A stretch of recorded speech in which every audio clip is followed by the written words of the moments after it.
Hi, everyone. Welcome to Module 6, where we dive into social and environmental impact analysis. My name is Rafa.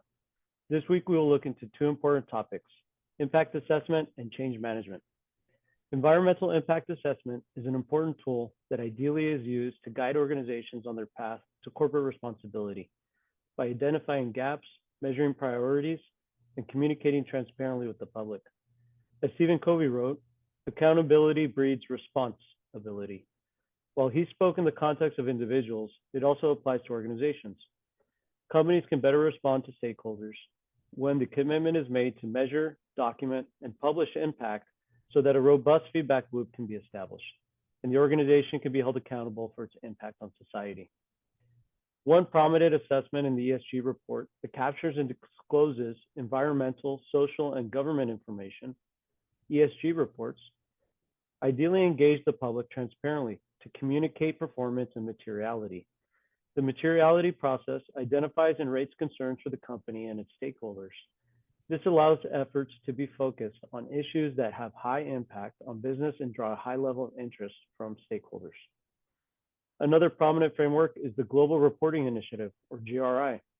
It provides organizations with 3 sets of standards to promote sustainability reporting and connect with the public. GRI contains standards that apply to all organizations, those that apply to their specific industry sector, and those that apply to specific topics. These assessments help organizations develop sustainability or corporate responsibility strategies that focus on a set of priorities. Taking measurable action on these priorities creates value and increases marketability and provides direction for investment, drives performance, and promotes stakeholder engagement. The most effective strategies align with the company's vision, culture, strengths, and values. And effective implementations require strong governance, clear targets, and KPIs to measure and monitor performance. This builds trust with stakeholders because it makes it easy to understand where on the journey of sustainable development the organization is. There should be a balanced mix of short-term achievable goals that build towards longer-term ambitions. When the organization and its stakeholders understand the long-range goals that align with the identity and culture of the company and its customers, the organization essentially future-proofs itself against the competition. Impact assessment is not without its challenges. In Desiree Tuyo's journal article, we read about the Three Gorges Dam project in China. This was a mega project that aimed to provide flood control for heavily populated at-risk areas of China, to produce 20,000 megawatts of hydropower, and to improve navigation. While the project outcomes sound largely positive for those at risk of floods and in need of electric power, the trade-off was significant: an irrevocable harm to the ecosystem, the water and surrounding lands, the animals, organisms, people, and the subsequent impacts over time. TGP is a prime example of how important it is to thoroughly identify, prioritize, and understand risks and impacts. Due in part to poorly enforced environmental regulations, the environmental impact analysis got many things wrong and severely underestimated the impacts. In some cases, uncertainty was generated from insufficient research, time, and funding, or in others, straight negligence. This leads me to my question number 1. Impacts are classified as first order or primary, second order are those that are resultant from primary, and third order or those that accumulate over time. Share an example, either personal experience or an observation of a project that had negative impacts on the environment. What was a first, second, and a third order impact? How could an environmental impact assessment have prevented these impacts, assuming a low level of uncertainty? My second question, in the article, does audit improve the quality of ESG scores, evidence from corporate misconduct? The authors combine information about corporate scandals, respective ESG scores, and financial data to investigate the impact of auditing on ESG scores before and after scandals.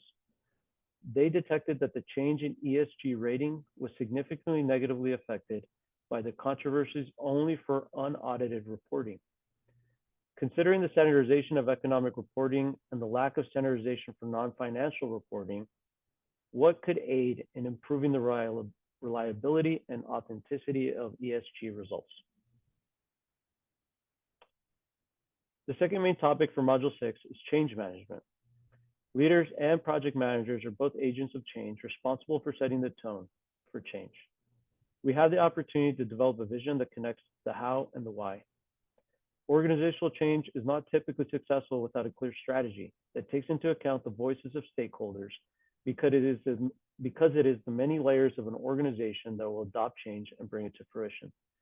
Projects must adapt to changes during the life cycle and deal with implementing changes and outcome. Changes are constantly happening and must be responded to effectively. Changes come in all shapes and sizes, whether it be an external change due to some new government regulation or cutting edge technology, or an internal change due to the adoption of new processes. A change management strategy can facilitate an effective response to dealing with these changes by providing a clear game plan for the organization to execute and communicate. Like assessments, change management requires an iterative loop of reevaluation after execution. Effective change management on both project and organizational levels requires a systems thinking approach to anticipate and act upon risks, but no one person can know it all.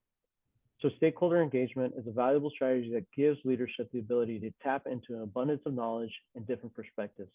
It positions the company to keep up with changing markets and better meet customers' needs. When the voices in and around the organization are empowered to contribute, better ideas rise to the top.